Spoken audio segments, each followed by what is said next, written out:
Hi guys, I'm Mrs. Zorin and I'm here to help you with creating a website using Weebly.com for your U.S. History Colony project. So once you create an account with Weebly, and it's free, and I would suggest using your school email, this is the first screen that you are going to see on your laptop.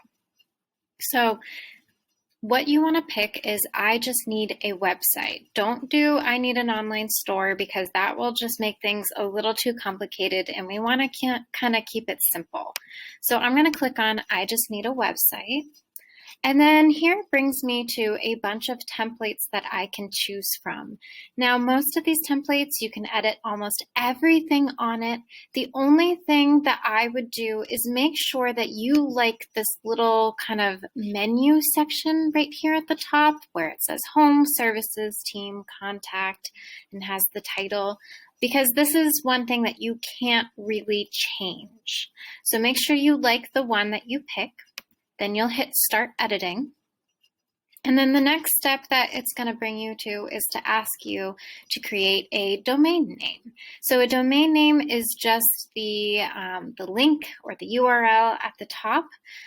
We want to choose something that maybe is connected to our product or the class. I'm just going to say like US History and then put in some numbers just for the sake of this video.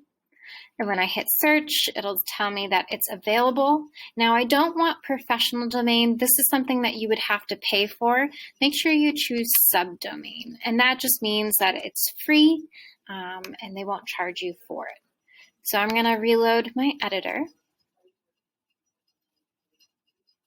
And now that I am on my template, I can pretty much customize anything that I want. And it's super simple, super easy to do.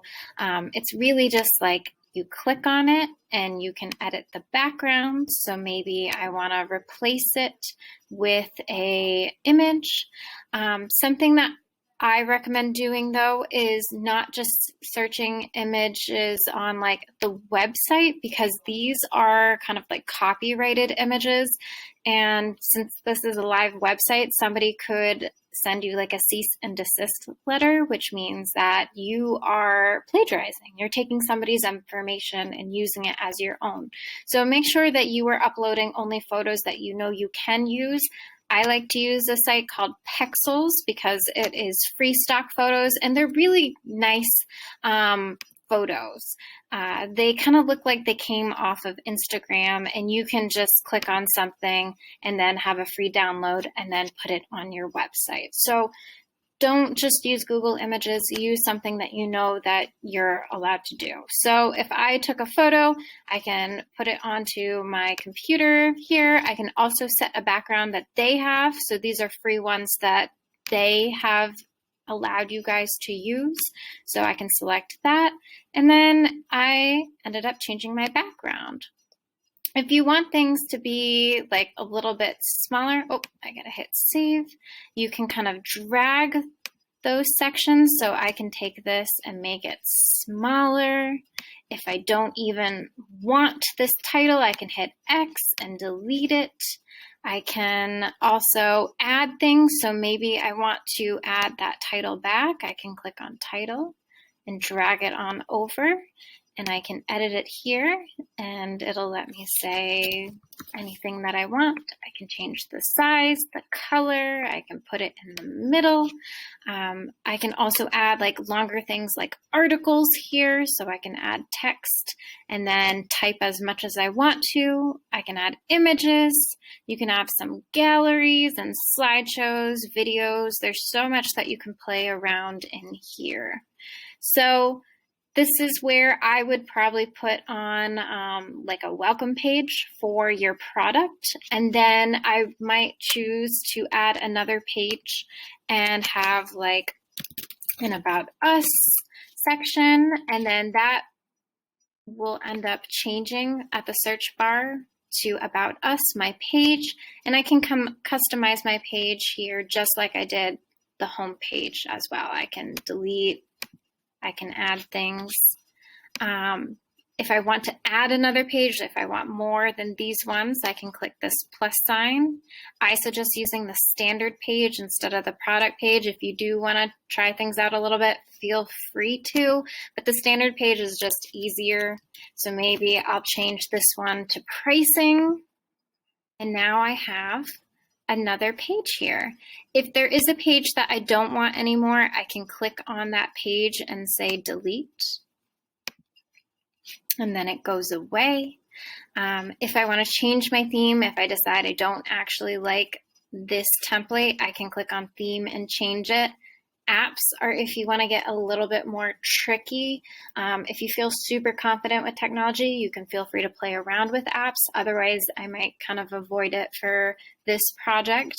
The settings allow you to change your URL and your name of your site. And then the help section has some tutorials. Make sure that you are kind of customizing it to showcase your product on here. And if you also want to see it used on your phone, you can hit mobile and it will show you what it would look like if you put in your URL onto a cell phone. And then finally, if you feel like you are good with your project, you can hit publish. Now, before you hit publish, be very, very careful that you are publishing things that you are allowed to publish, okay? That means photos, that means text. Make sure that you're citing all of your information so that you don't get in trouble, because since you're putting it out again into the universe, they could contact you. Other things that you might want to know about your website is they have some analytics. You can see the page views. You can see how many unique places where people are that look at your page. And then you can see how many pages they click on per visit. So maybe if it's a 1, they're only going to your home page, but if you see 2 or 3, they could be clicking on your pricing or your About Us. You can also easily go back into the edit feature by clicking on Edit Site. And then you can get back in and make any changes that you want to.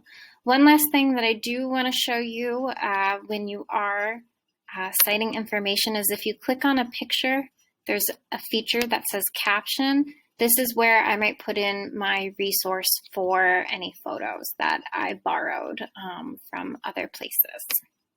And that way you know that you are citing everything correctly. They also have social icons. This might be helpful for you guys because I know that Mr. Smith wants you to be having kind of like a marketing campaign. So I could drag this onto my website and then I can link to an Instagram or Facebook that I created. So this is pretty much it. It's not too difficult to use. It's really just playing around and trying to kind of figure out what works well for you. If you have any questions, feel free to come by to the library or you can email me if you need any help on this.